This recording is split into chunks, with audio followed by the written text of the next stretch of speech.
The ceremony hall falls silent. That is what Maren remembers most. Not the cold marble beneath her bare knees, not the torn fabric of her ceremonial dress, not even the laughter. The silence that came before it. Her sister Corinna stands on the dais above her, golden hair catching candlelight, lips curved into a smile that holds no warmth. "Look at her," Corinna says, her voice carrying across the gathered crowd. "Broken and worthless, this is what our bloodline has produced. This is what my betrothed rejected." The laughter begins then, soft at first, then spreading like fire through dry grass. Maren keeps her eyes fixed on the stone floor. She will not cry. She will not give them that. The doors at the far end of the hall crash open. The laughter stops as if cut with a blade. Footsteps echo through the chamber. Heavy, deliberate.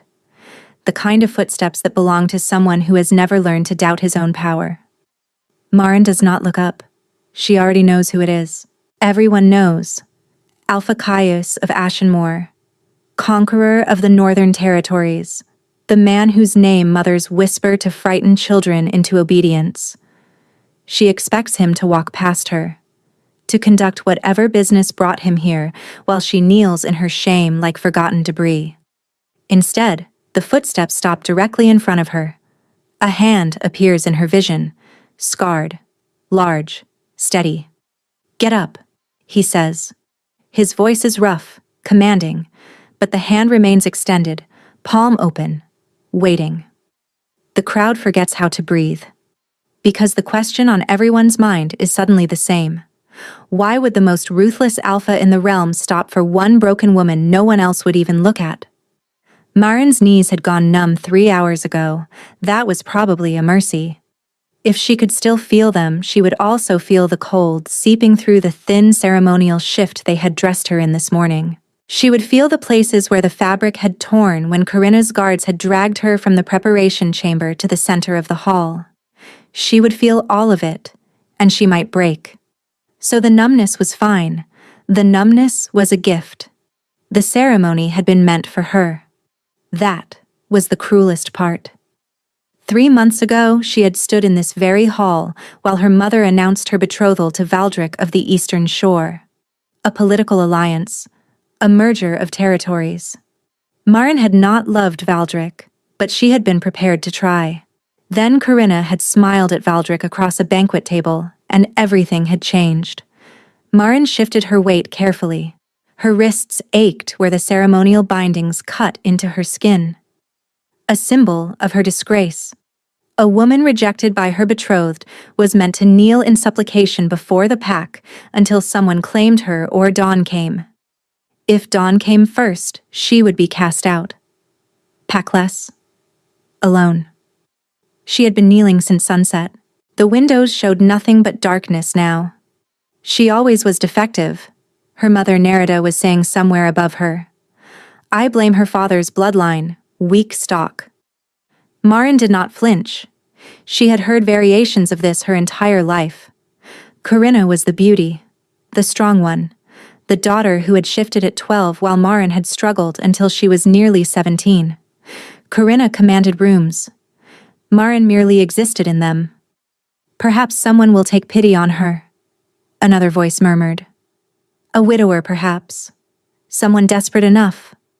Soft laughter rippled through the crowd. Maren kept her eyes fixed on the floor. The marble was veined with gold. She had counted the veins 17 times. It was something to do. Something to keep her mind from the alternative. If no one claimed her by dawn, she would have nothing. No pack. No territory. No protection. The hall doors groaned. A different sound than the usual coming and going. Something heavier. The murmuring stopped. Maren heard it then. Footsteps that seemed to command the very air to part. A presence that pressed against her senses even before she saw its source. Wolf. Power. Something ancient and barely contained. Alpha Caius. Someone breathed. What is he doing here? The footsteps continued. Past the clusters of nobles. Past her mother's rigid form. past Corinna's suddenly uncertain smile. They stopped directly before Marin. She should look up. Protocol demanded it. When an alpha stood before you, you met his eyes or you submitted. There was no in between. Marin could not make herself move. A hand entered her vision, scarred across the knuckles, broad and steady. "Get up," he said. His voice was rough, not cruel, just rough, like something that had been weathered by storms and never quite smoothed again. Marin raised her head slowly. He was younger than she expected. The stories made him sound ancient, some immortal force of destruction. But the man standing before her could not be more than 30. Dark hair fell past his shoulders. His jaw was sharp, shadowed with stubble. Scars crossed his face, one through his eyebrow, another along his throat. But his eyes caught her. Gray, pale and cold as winter ice, watching her with an intensity that made her wolf stir for the first time in months. I said, "Get up." He had not withdrawn his hand. "Your Majesty." Narita's voice cut through the silence, sharp, diplomatic. "This woman is under judgment. Pack law requires—" "I am aware of your laws." He did not look away from Marin. "I am also aware that any alpha present may claim her." The silence that followed was absolute. Corinna stepped forward. "Surely you cannot mean—" "I do not recall addressing you." His voice could have frozen fire. Marin stared at his extended hand. Her mind could not make sense of what was happening. "Why?" The word escaped before she could stop it. Something flickered across his face, gone before she could name it. "Because I have need of you," he said simply. "Take my hand and you leave with me. Refuse, and you remain here to face whatever fate your pack has planned." Marin looked at his hand, scarred, steady, waiting. She looked at her mother's face, cold and closed, at Corinna's barely concealed fury, at the crowd that had laughed while she knelt. She took his hand. He had spent 2 years searching for her. Caius guided the woman, Marin, her mother had called her, through the corridors of Thornwick Hall with a hand barely touching her elbow. She moved like something wounded. Careful steps. Shoulders curved inward. Eyes fixed straight ahead. She had not spoken since accepting his hand. That was fine. He was not particularly interested in conversation. The journals had been clear. Found in the ruins of Valdros 2 years ago, hidden beneath the floorboards of a burned cottage. The writings of a man named Arvan, who had spent his entire life protecting a secret bloodline. A daughter, sent to Thornwick for safety. A child with powers that most believed were merely legend. Caius had burned every copy of those journals, destroyed every record. And then he had begun searching. The intelligence about Nerita's treason had given him the excuse he needed. She had been selling information to the Southern Coalition for years, troop movements, territory weaknesses, the kind of intelligence that had gotten 3 of his border patrols killed in the last month alone. He had come to Thornwick to investigate, to confirm, to decide whether the territory needed to be conquered or simply burned to ash. But his true purpose had always been finding her. He had not expected to find her on her knees in the center of the hall, dressed in rags, surrounded by wolves who looked at her like she was already dead. Caius had seen that look before, on the faces of prisoners, on the faces of the conquered, on his own face, once, a long time ago. And then her sister had laughed, and something in his chest had twisted in a way he did not care to examine. "We ride within the hour," he said as they reached the outer courtyard. His wolves waited there, 12 of them, already mounted and armed. "Can you shift?" Marin's step faltered. Yes. "Good. We have 3 days of travel ahead. It will be faster in wolf form." She nodded but said nothing. Her amber gaze moved across his wolves with something that might have been fear, or might have been calculation. He could not tell. Interesting. Most people trembled when they saw his guard, The wolves of Ashenmoor were not chosen for their gentle dispositions. They were chosen because they were the most vicious, the most loyal, the most willing to kill at his command. This woman simply looked at them like she was memorizing their positions. "You have questions," Caius said. It was not a question. Marin met his eyes. That same direct gaze she had given him in the ceremony hall. No submission in it. No fear. Just a kind of weary wariness, like someone waiting for the next blow to fall. "You said you had need of me," she said. "I am trying to understand what that means." "It means what I said." "And if I do not wish to be needed?" Caius felt something shift in his expression. Surprise, perhaps. He could not remember the last time someone had spoken to him like that. Like he was merely a man and not the monster parents warned their children about. "Then you may return to Thornwick," he said carefully, "and take your chances with whatever your mother has planned." Marin's jaw tightened. She looked back at the hall behind them, its windows glowing with warm candlelight. Caius knew better. He had seen the way Nerita looked at her younger daughter, like she was a problem to be solved. "Ashenmoor." Marin said the word like she was testing its weight. "They say you have conquered 7 territories in 5 years. I have. They say you have never lost a battle. I have not." She turned back to face him. The moonlight caught her features, and Caius found himself noticing details he had missed in the ceremony hall. High cheekbones, a strong jaw, eyes the color of warm amber, flecked with gold. She was beautiful, he realized. Not in the obvious way her sister was beautiful, all golden hair and calculated smiles. Something quieter. Something that had been systematically crushed, but not quite extinguished.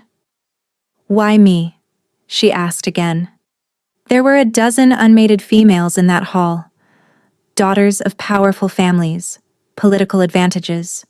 Why choose the one everyone had already discarded? Caius considered his answer. The truth was complicated. The truth involved journals and prophecies, and a war that was coming whether anyone acknowledged it or not. "Because you survived," he said finally. "That hall was designed to break you. Your family wanted you broken. And you knelt there for hours, and you did not break." Something moved across her face. Pain, maybe, or recognition. "I can use someone who does not break," Caius continued. "Ashenmoor needs strength. Not the kind that comes from bloodlines or politics, the kind that comes from refusing to surrender." She stared at him for a long moment. "All right," she said softly. "Take me to Ashenmoor." Behind them, a curtain twitched in one of Thornwick's high windows. Caius did not need to look to know who was watching. This was not over. It was only beginning. Ashenmoor was nothing like Marin had expected. The stories described a fortress of black stone rising from barren wasteland, a place where prisoners were sent to disappear. The reality was something else entirely. Mountains rose on all sides, their peaks still crowned with snow despite the warming season. The valley between them was green and wild, thick with forests that smelled of pine and running water. The fortress itself was built into the mountainside, dark stone, yes, but softened by climbing vines and warmed by what seemed like 100 windows glowing with firelight. "This is Ashenmoor?" Marin heard herself say. Beside her, one of Caius's wolves, a scarred woman named Brinna, who had not said more than 10 words in 3 days, made a sound that might have been amusement. "What were you expecting?" Brinna asked. "Skulls on pikes?" "Something like that. There were skulls once." Brinna's voice was matter of fact. "The old alpha liked them. Caius tore them down his first week." Marin filed that information away. She had been filing everything away, every scrap of detail about the man who now technically owned her life. He was not what she had expected either. On the 3-day journey, Caius had been distant but not cruel. He had ensured she ate before his wolves did. He had given her his own cloak when the mountain passes turned cold. He had answered her questions with the same rough honesty he had shown that first night. But he had also maintained a careful distance, No casual touches, no demands. He treated her with a kind of wary respect, like she was something fragile he was afraid of breaking. The fortress gates opened as they approached. Guards lined the entrance, all of them snapping to attention as Caius passed. Their eyes moved to Marin with open curiosity, but no one spoke. Word travels fast, Brenna murmured. The whole territory probably knows by now. Knows what? That the Alpha finally took a mate. Brenna's scarred face twisted into something approaching a smile. They have been placing bets for years. They dismounted in a courtyard bustling with activity. Servants moved with practiced efficiency. Wolves in human form trained with wooden swords in a sectioned-off area. Children darted between legs, laughing. Children, laughing. In the territory of the most feared Alpha in the realm. "You seem surprised," Caius said. He had appeared beside her without warning, moving silently despite his size. "I was told Ashenmoor was a place people came to die." "Some do." His voice was flat. "Those who threaten what I protect." He paused. "But death is not the purpose. It is merely a consequence." Before Marin could respond, a commotion erupted near the main doors. Raised voices. The sound of something breaking. A woman burst into the courtyard, golden hair streaming behind her, travel cloak still dusted with road dirt. Marin's blood went cold. "Corinna." "Sister!" Corinna's voice rang out, sharp and sweet as poisoned honey. "Thank the gods I found you. Mother was beside herself when you disappeared." The courtyard had gone silent. Every eye was fixed on the scene unfolding. Corinna swept toward them, all graceful concern and sisterly devotion. Anyone watching would see a loving sibling desperate to reunite with her lost family member. Marin saw the triumph barely hidden behind her sister's eyes. "I am not returning," Marin said. Her voice came out steadier than she felt. Corinna's expression flickered. "But surely this has all been a misunderstanding." She turned to Caius, her voice dropping into something softer. "Your Majesty, I apologize for whatever confusion led to this situation. My sister has always been troubled." Troubled? Caius's voice could have cut glass. "Is that what you call leaving her on her knees for hours while your pack laughed?" Something dangerous flickered across Corinna's face. "I see." Corinna's voice had lost its warmth. "And my sister has convinced you of something. She has always been skilled at playing the victim." "Enough." Caius did not raise his voice. He did not need to. "You are in my territory now. Here, my word is law. Marin remains." "For how long?" Corinna's mask had cracked completely now. "Until you grow bored? Until you see what everyone else already knows? She is nothing. She has always been nothing." "Perhaps." Caius stepped forward, and Corinna actually stepped back. "But nothing is mine now, and I protect what is mine." He turned to Brenna. "See that our guest is given accommodation in the East Tower.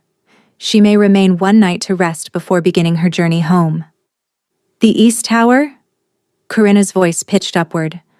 "That is practically a prison cell." "It is exactly a prison cell." Caius's smile held no warmth. "Be grateful I am not putting you in the cells beneath it." The guards led her away. Marin stood very still, her heart hammering against her ribs. But as she watched her sister disappear into the fortress, she could not shake the feeling that Corinna's arrival was not desperation. It was the first move in a game Marin did not yet understand. 3 weeks passed, and Marin began to wonder if she had stepped into someone else's life. At Thornwick, her days had followed a rigid pattern: wake before dawn, attend her mother's endless meetings as a silent observer, endure Corinna's casual cruelties, eat alone, sleep, repeat. At Ashenmoor, no one told her what to do. At first, the freedom had been disorienting. She wandered the fortress like a ghost, expecting at any moment for someone to appear and assign her a place, a duty, a corner to occupy quietly until she was needed. No one did. Instead, she found herself drawn to the training yards. to the kitchens where a one-eyed cook named Thessaly let her help knead bread, to the library, a vast chamber carved directly into the mountain, and increasingly, to wherever Caius happened to be. She told herself it was curiosity. She needed to understand the man who had claimed her, his motivations, his weaknesses. That was the lie she kept repeating anyway. The truth was simpler and more dangerous. She liked watching him. Caius in the training yard was a revelation. He sparred with his wolves every morning, stripped to the waist, moving with a brutal grace that made her mouth go dry. He never pulled his strikes. Neither did his opponents. And yet, when a younger wolf stumbled and fell, Caius extended that same weathered hand he had offered Maren, helping the boy to his feet, with gruff encouragement. Caius with the children was something else entirely.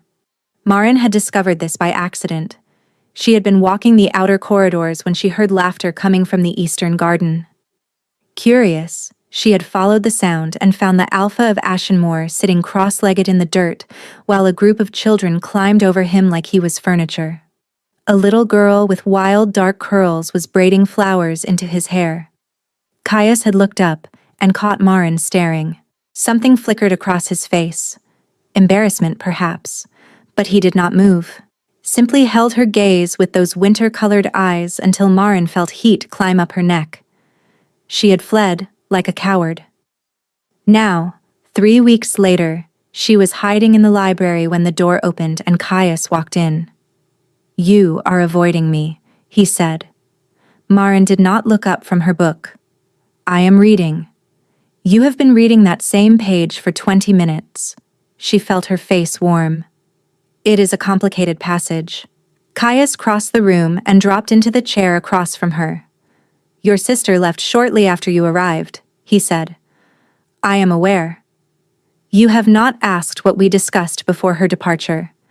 Maren finally looked up. His expression gave nothing away, but his storm-gray stare was watching her with careful intensity. "Would you tell me if I asked?" "Yes." The simple honesty of it caught her off guard. "What did you discuss?" she asked. "Your mother's activities, her connections to the Southern Coalition, the intelligence she has been selling that has cost me soldiers and territory." Maren went very still. "My mother is a traitor?" "Your mother is many things." His voice was flat. "Traitor is merely the most recent." She should feel shocked. She should feel some loyalty, some defense of the woman who had raised her. She felt nothing but cold recognition. Of course Nerida was selling secrets. It was exactly what Maren should have expected. "Is that why you took me?" Maren asked quietly. "Leverage against my mother?" Caius leaned forward, close enough that she could smell pine and wood smoke. "If I wanted leverage, I would have taken your sister. Nerida actually cares about that one." The words should have hurt. They did hurt. Somewhere deep and familiar. But they were also true. Then why? Caius held her gaze. Something shifted in his expression, the careful walls he maintained cracking just slightly. "I told you already, because you did not break." "That cannot be the only reason." "It is not." He paused. "But the other reasons are complicated." "Complicated how?" He stood abruptly, moving to the window. His back was to her now, shoulders tense. "There are things I have not told you. About why I was at Thornwick that night. About what I was looking for." He turned back to face her. "About what I found." Maren's heart was beating too fast. "What did you find?" Caius opened his mouth. The door burst open. Brenna stood in the entrance, breathing hard, her scarred face pale. "Alpha, we intercepted a messenger from the Southern Coalition. You need to see this immediately." Caius's expression shuttered closed. The moment, whatever it had been, was gone. "We will finish this conversation," he said to Maren. A promise or a warning, she could not tell. Then he was gone. The intercepted message confirmed what Caius had suspected for months. War was coming. He stood in his war chamber, the parchment crumpled in his fist, staring at the map spread across the table. The Southern Coalition had been quiet for 2 years, licking their wounds after his conquest of Greymarch. He had hoped they would stay quiet. Hope was for fools. "They are massing at the Thornwood border," Brenna said. 3,000 wolves, maybe more. "Training exercises do not require supply wagons for a 6-month campaign." "No, they do not." Caius exhaled slowly. 3,000 wolves. He had perhaps 2,000 that could be fielded immediately. "There is more," Brenna said.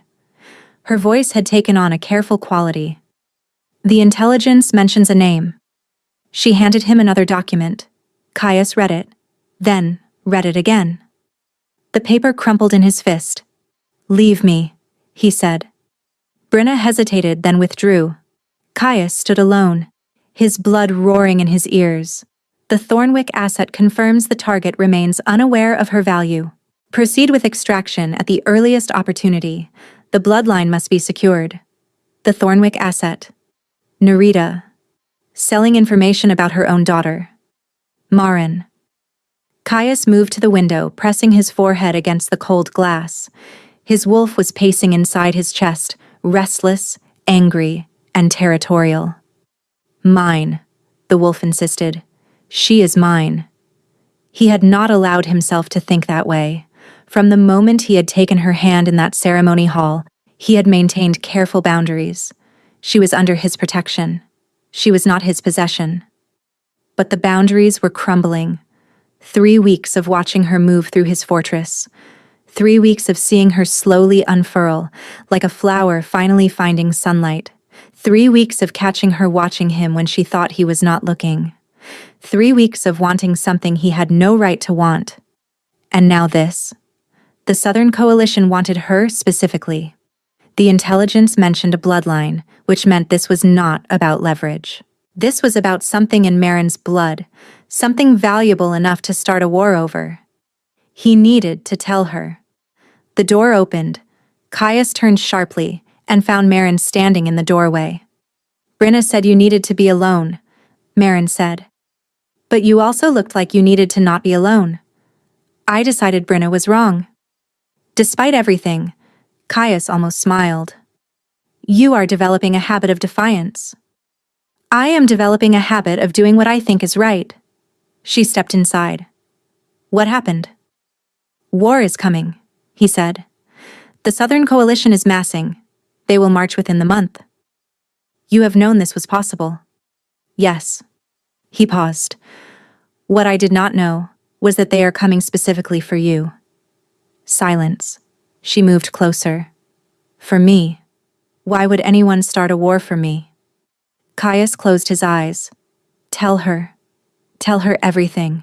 "Your father," he said quietly. "He was not from Thornwick originally. He came from a territory called Valdros, in the far north. A territory that was destroyed 20 years ago." "I know," Marin said. "He died when I was young." Valdros was not just a territory. It was a sanctuary. A place where certain bloodlines were protected. Bloodlines that carried ancient gifts. Powers that most believe are merely legend. Marin's face had gone pale. What kind of powers? The ability to heal any wound, to purify any corruption. He paused. The bloodline of the moon priestesses, thought to be extinct for a century. She shook her head slowly. "That is a story, a myth." "Your father did not think so. He spent his entire life hiding you, protecting you from those who would use your blood for their own purposes." Caius's voice dropped. "Including your mother." "My mother knew?" "Your mother has known since the day she married your father. She has been selling that information, piece by piece, to the highest bidder." Marin's breathing had gone shallow. "You knew," she whispered, "before you came to Thornwick. You knew what I was." Caius held her gaze, forced himself not to look away. "Yes. The ceremony, finding me on my knees, all of it." Her voice cracked. "It was not chance. You came looking for me." "Yes." She took a step back. "Why?" The word came out broken. "Why pretend? Why make me think you saw something in me worth saving when all you saw was a weapon? That is not... Then what? Tears were streaming down her face now. Tell me what you saw, Caius. He reached for her. She flinched away. The rejection hit him like a physical blow. Marin, don't. She was backing toward the door. Don't touch me. I cannot. She turned and fled. Caius stood alone in the war chamber, watching the door swing closed, feeling something inside him shatter. Marin ran. She did not know where she was going. It did not matter. She needed to move, needed to outrun the storm building inside her chest. She found herself in the Eastern Garden, the same garden where she had watched Caius let children braid flowers into his hair. The same garden where she had first allowed herself to hope. The hope had been a lie. Marin sank onto a stone bench and allowed herself to break. The sobs came from somewhere deep and raw. She cried for her father, the man she barely remembered, who had apparently spent his entire life protecting her. She cried for herself, the girl who had knelt on cold marble believing her only crime was being less than her sister. She cried for the fragile, foolish thing that had been growing in her chest every time Caius looked at her. I thought he saw me, she thought. I thought, finally, someone saw me. You are going to freeze out here. Marin's head snapped up. A woman stood at the garden entrance, older, perhaps 50, with silver-streaked dark hair and a face that might have been carved from weathered stone. Who are you? Marin asked, her voice rough. Savannah. The woman sat on the bench beside her, uninvited. I was Caius's nursemaid when he was a boy. Marin said nothing. He told you about your father, Savannah said. He told me I am a weapon he came to collect. Did he say that? Those exact words? The meaning was clear enough. Savannah made a sound that might have been a laugh. Child, if you think the meaning was clear, then you understood nothing. Anger flared in Marin's chest. He admitted he knew what I was before he came. He admitted he came looking for me specifically. How else am I supposed to understand that? Perhaps by asking why a man who has never wanted anything for himself would travel 300 miles on the chance of finding one woman. Marin stared at her. He read your father's journals, Savannah continued. Found them in the ruins of Valdros 2 years ago. He could have sold that information, could have traded it for alliances, for power. Do you know what he did instead? What? He burned every copy, destroyed every record.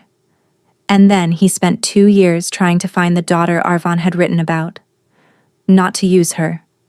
To protect her. Marin's heart was pounding. He made a mistake, Savannah said quietly. He should have told you the truth from the beginning. But he was afraid. Afraid that if you knew why he came for you, you would never believe that he stayed for a different reason entirely. What reason?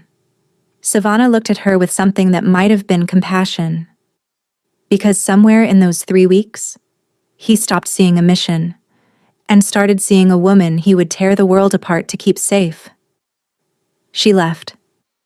Marin sat alone in the garden, her mind spinning. She thought about Caius sparring with his wolves, extending that calloused palm to help a fallen boy. She thought about him letting children braid flowers into his hair. She thought about the crack in his voice when she had pulled away. Marin. He had sounded wounded. Genuinely wounded. Could a man who only saw her as a weapon sound like that? She stood on shaking legs. She needed to talk to Caius. She was halfway back to the fortress when Brinna appeared, running toward her with an expression that made Marin's blood freeze. What is it? Marin demanded. Brinna grabbed her arm. It is Caius. Something is wrong. He collapsed in the war chamber. She swallowed. He is not waking up. Marin started to run. The healers did not know what was wrong. Marin stood in the doorway of Caius's chambers, watching them move around his unconscious form. They checked his pulse. They listened to his breathing. They exchanged looks of increasing alarm. None of it helped. Caius lay motionless on the bed, his skin pale and sheened with sweat. His breathing came in shallow, irregular gasps. Every few minutes his body would jerk, muscles spasming, and then go still again. He looked like he was dying. "It is not a natural illness," the head healer, a thin woman named Oressa, said quietly. "His body is fighting something. Poison, perhaps, but nothing I recognize."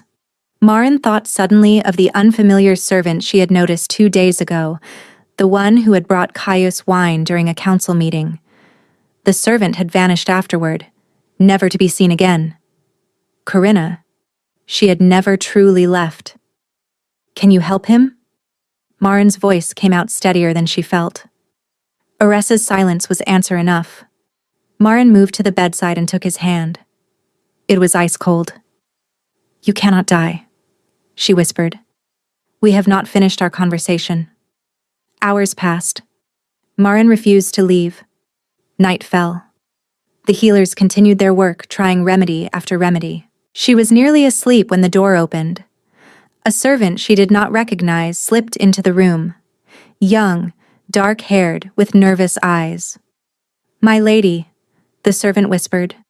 "There is someone at the eastern gate asking for you. She says she can help him. She says she has the antidote." Hope flared in Marin's chest. "Why would she only give it to me?" "I do not know, my lady."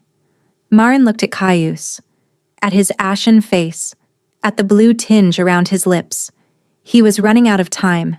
She should tell Brenna, should tell the guards. But every minute she spent following protocol was a minute Caius might not have. "Take me to her," Marin said.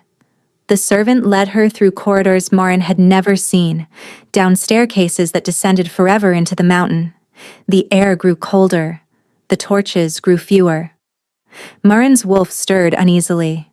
They emerged through a small door into a hidden courtyard outside the main fortress walls. A figure waited there, cloaked and hooded. "You came," the figure said. "I was not certain you would." The voice was too familiar, too smooth. Marin's blood went cold. The figure lowered her hood. Corinna smiled. "Hello, sister."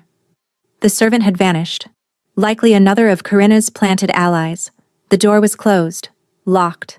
Marin was alone. "How are you here?" she demanded. "You left weeks ago." "I left publicly." Corinna's smile widened. "Ashenmore has many hidden paths. Our mother's intelligence was quite thorough. Caius is dying, yes. The poison is called moonshade. It attacks the wolf bond first, then the heart. Without the antidote, he has perhaps until dawn. Give it to me. Whatever you want. Just give me the antidote." "I intend to." Corinna withdrew a small vial filled with silver liquid. "All you have to do is come with me." "Come with you where?" "South. To people who have been waiting a very long time to meet you.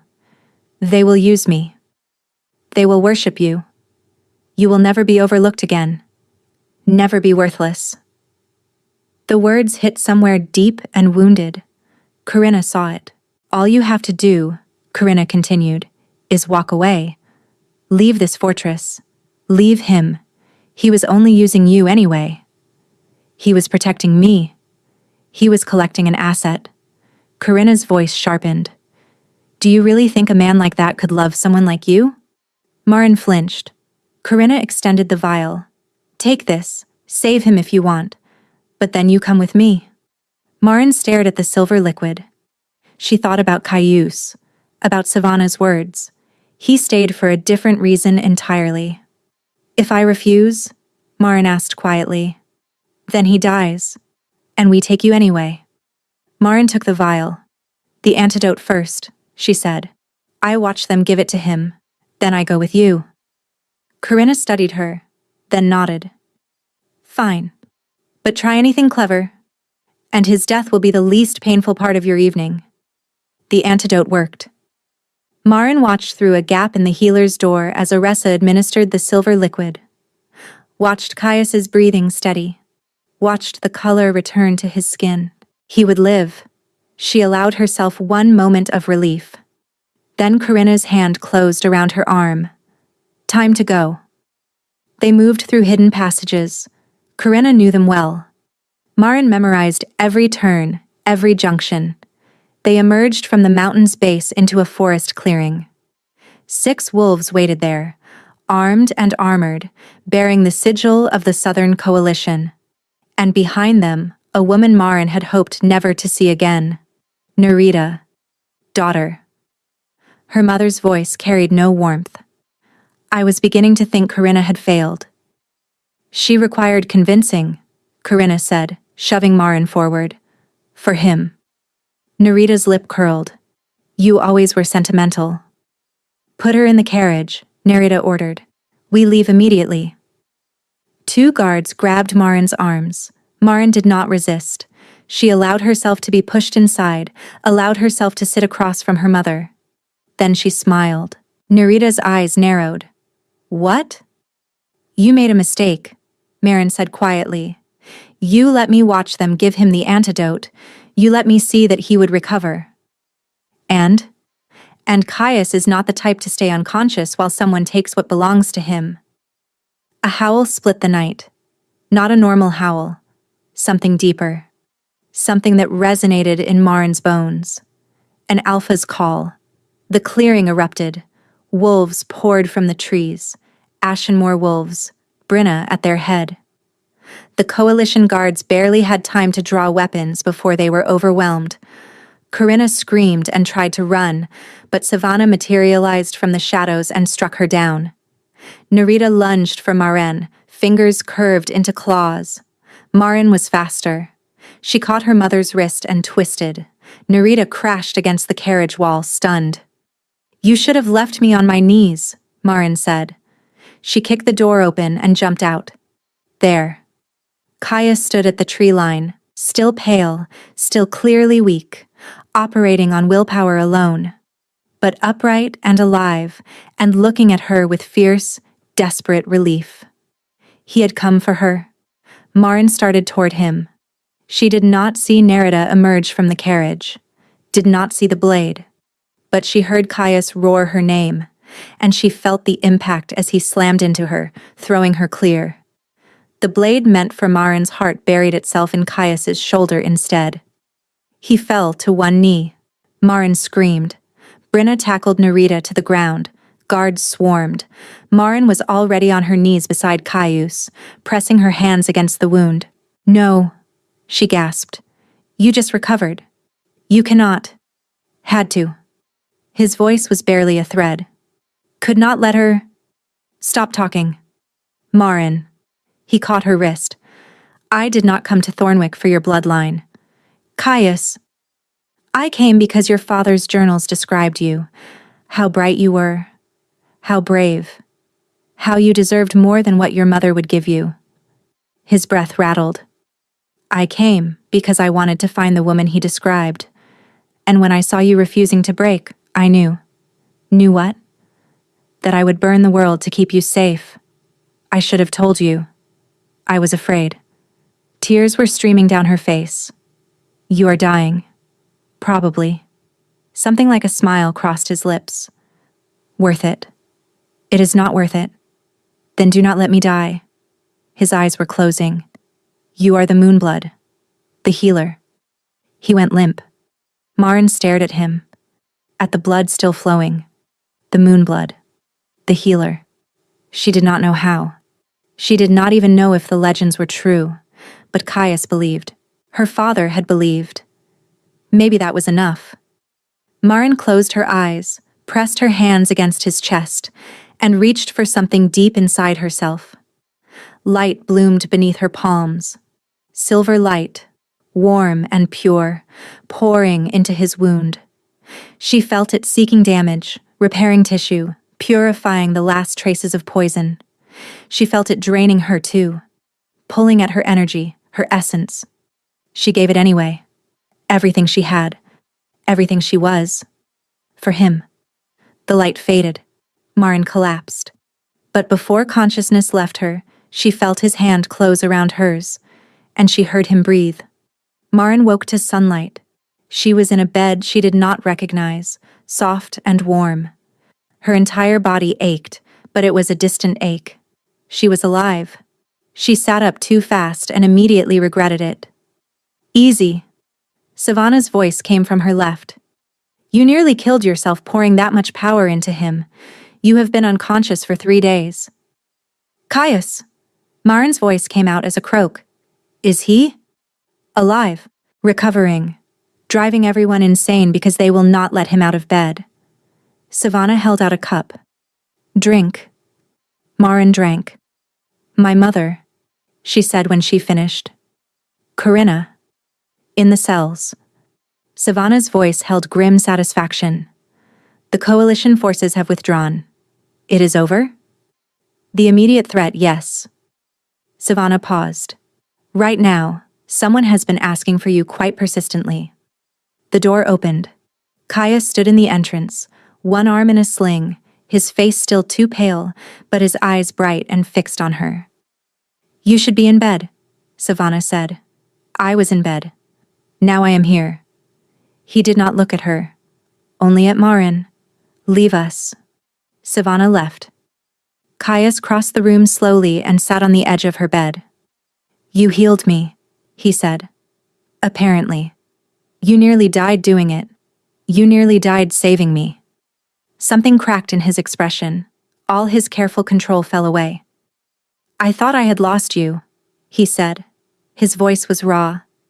When Brenna told me you were gone, I could barely stand. The poison was still tearing me apart. And none of it mattered. Nothing mattered except getting to you. You came anyway. I would have crawled. He reached out and cupped her face. I would have crawled through fire. Marin leaned into his touch. You said you were afraid of me. I am. His thumb traced her cheekbone. I have conquered territories. I have faced armies, and none of it frightened me the way you do. Why? Because they could only take my life. His forehead dropped to rest against hers. You could take everything else. Marin's heart was pounding. In the clearing, she whispered. You said you would burn the world to keep me safe. I would. And if I asked you not to, then I would find another way. For you, I would find 1,000 other ways. She closed the distance between them. The kiss was gentle at first, tentative, but then his hand slid into her hair, and gentle became something else entirely. When they broke apart, both were breathing hard.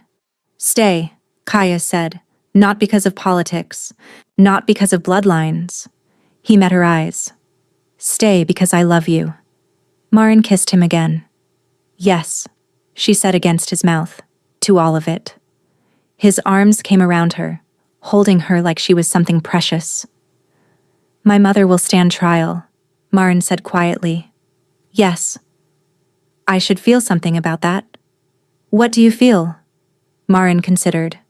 Free, she said. I feel free.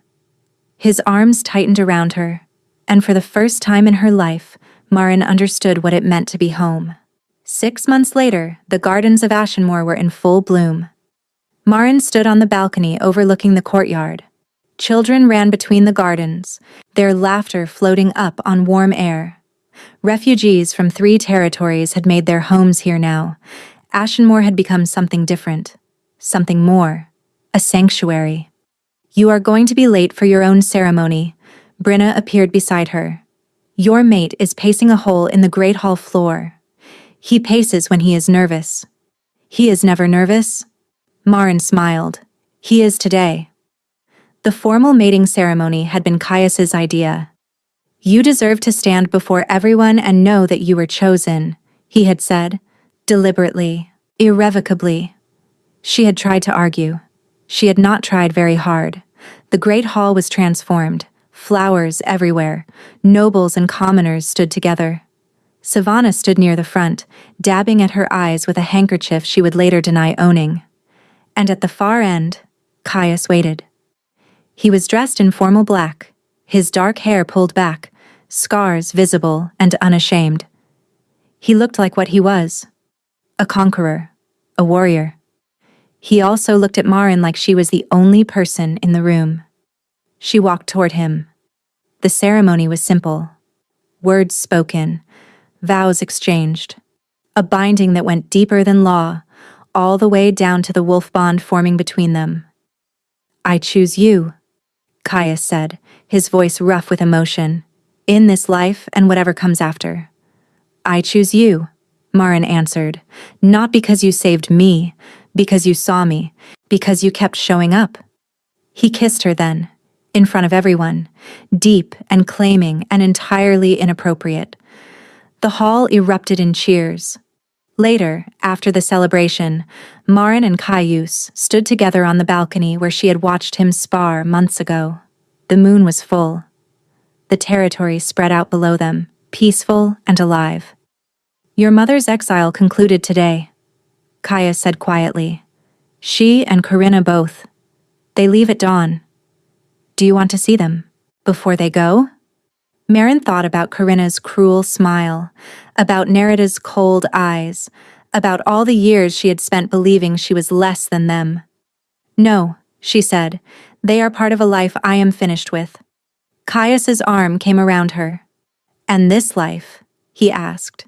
"The one you are starting?" Marin looked up at him, at the scars, at those storm-gray eyes that still looked at her with wonder. "This life," she said, "is exactly where I want to be." He smiled, the real smile, the one he gave to no one else. "Good," he said, "because I have no intention of letting you go." She laughed and leaned into him, and the moon rose over Ashenmoor, and somewhere below, a wolf howled in celebration. It sounded like joy. It sounded like home. Thank you for listening. I hope you enjoyed this story. These stories only exist because of you. Because you listen, you comment, you share, and that means more to me than you know. I am so grateful you are here.